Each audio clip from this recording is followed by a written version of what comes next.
Hello बच्चों, आज अपन अंकुर अभ्यास पुस्तिका कक्षा तीसरी विषय पर्यावरण इसके बारे में पढ़ेंगे और इसका अध्ययन करेंगे। इसमें देखेंगे क्या है सप्ताह 22 दिवस 1। सप्ताह 22 दिवस 1 में पाठ 18 ऐसे भी होते हैं घर, तो इसके बारे में अपन को पढ़ना है बच्चों। इसमें सोचो अभ्यास क्रमांक 1 है। अभ्यास क्रमांक 1 में दिया है यदि घर ना हो तब आपको क्या समस्या होगी। तो आपको क्या होगी, रहने में समस्या होगी, बारिश धूप ठंड से बचत नहीं हो पाएगी अगर घर नहीं होंगे। तो इस प्रकार हम इसका आंसर लिखेंगे। इसके आगे अगला लिखा है अभ्यास क्रमांक 2। अभ्यास क्रमांक 2 में है, अभ्यास क्रमांक 2 में लिखा है कि जहां जहां अधिक बारिश होती है वहां तंबू कपड़े का घर बनाया जा सकता है क्या? नहीं, क्योंकि वहां बारिश में गीला हो जाएगा और हम रह नहीं पाएंगे। तो इस प्रकार हम इसका आंसर लिखेंगे बच्चों। इसके आगे है अभ्यास क्रमांक 3। अभ्यास क्रमांक 3 में है कि रिक्त स्थानों की पूर्ति कीजिए। राजस्थान में घरों की दीवार कैसी होती है? मोटी, तो यहाँ पर मोटी आ जाएगा। है असम में घर जमीन से कैसे होते हैं? ऊंचे बनाए जाते हैं, तो यहाँ पर ऊंचे आ जाएगा, ऊंचा भरना है। डल झील में घर लकड़ी के बने होते हैं, तो यहाँ पर लकड़ी आ जाएगा।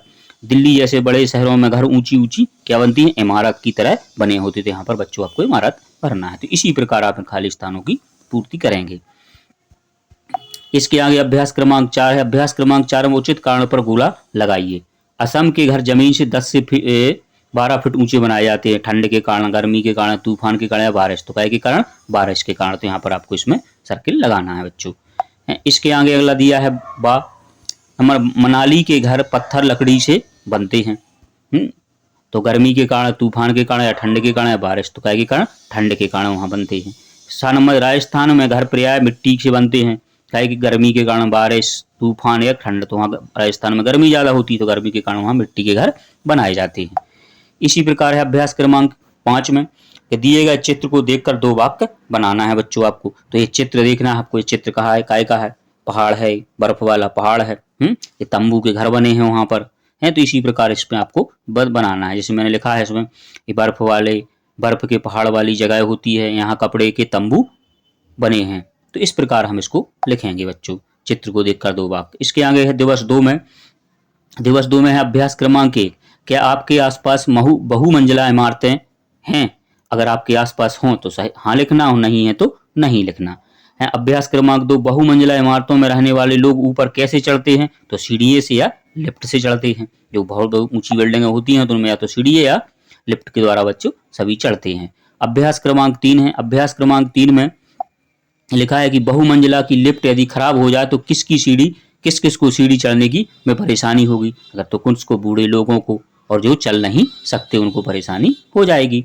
तो अभ्यास क्रमांक 4 में बहुमंजिला इमारतों के क्या फायदे या लाभ हैं? तो सभी लोग एक साथ रहते हैं और कम जगह में ज्यादा घर बन जाते हैं, यही इसका फायदा होता है। इसके आगे अभ्यास क्रमांक 5 है। अभ्यास क्रमांक 5 में है कि बड़े शहरों में बहुमंजिला इमारतें क्यों बनाई जाती हैं? क्योंकि वहां मकान बनाने के लिए जगह कम होती है, इसलिए बहुमंजिला इमारतें बनाई जाती हैं।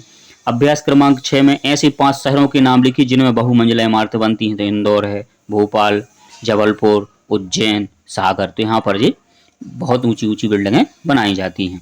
इसके आगे अभ्यास क्रमांक 7 है बहुमंजिला इमारत का चित्र बनाकर उसको रंग भरना है। तो अब बच्चों इस प्रकार का एक अच्छा सा चित्र बनाएंगे। जैसे मैंने इसको बनाया है तो इसको आप और अच्छे से इसको बना सकते हैं। और इसमें आपको बच्चों अच्छे अलग अलग प्रकार के यहाँ पर कलर भी करना है, इसको अच्छे से डिजाइन करके बनाना है बहुमंजिला इमारत।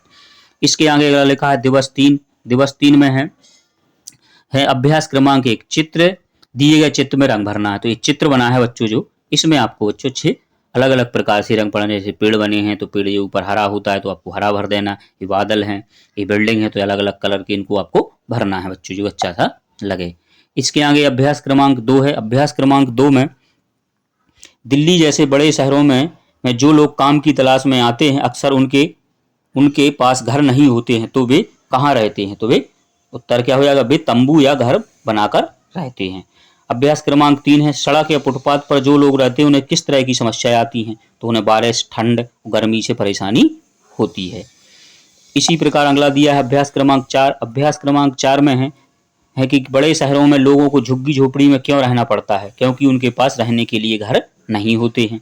अभ्यास क्रमांक 4-5 में है बड़े शहरों में मकानों की कमी के क्या कारण हैं? क्योंकि बड़े शहरों में लोगों की संख्या ज़्यादा होती है, इसलिए घरों की कमी होती है। तो इसी प्रकार हम इसका आंसर लिखेंगे बच्चों। इसके आगे है दिवस 4। दिवस 4 में लिखा है घरों की विधिवत परिचिता। घर बनाए हैं, इनको आपको विधिवत आपको इनसे परिचित होना चाहिए बच्चों। तो ये घर बने हैं आपके, इनसे घर बना। ये कौन सा है? ये बहुमंजिल इमारतें होती है। ये कौन सी है? झोपड़ी वाले हैं। ये भी कौन से हैं? एक मंजिल वाला है आपका, यहाँ बहुमंजिलें भी बनी हैं। ये कौन से हैं? तंबू वाले घर है। ये झोपड़ी वाला घर है। इसी प्रकार के घर दिए गए चित्र किसके हैं? तो ये किसके हैं? घरों के हैं। आपने इनमें से कौन कौन से घर देखे हैं तो आपको बताना है। आपके घर इनमें से किस प्रकार का है? घर किन किन वस्तुओं से बनता है? तो इनको अब बच्चों आपको बताना है इन चित्रों को देख के। इसके आगे अभ्यास क्रमांक 2 है मिलान करिए। तो आपको मिलान करना है।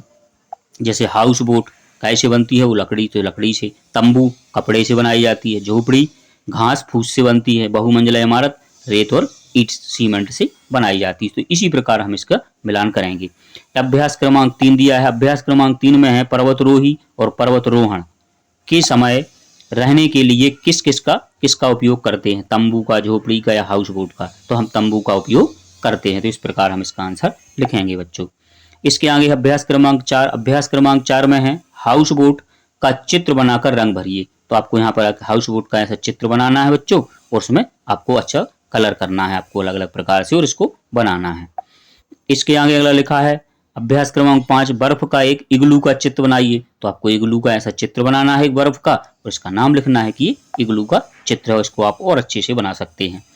इसके आगे दिवस 5। दिवस 5 में अभ्यास क्रमांक 1 कच्चे मकान और पक्के मकान का चित्र बनाकर रंग भरिए। तो यहाँ पर कच्चा मकान, तो आपको ऐसे इस प्रकार का बहुत अच्छे से चित्र बनाना है, और उसमें आपको अलग अलग कलर करना है। पक्के मकान, तो आपको इस प्रकार का एक पक्का मकान बना के उसमें बच्चों आपको कलर कर देना है।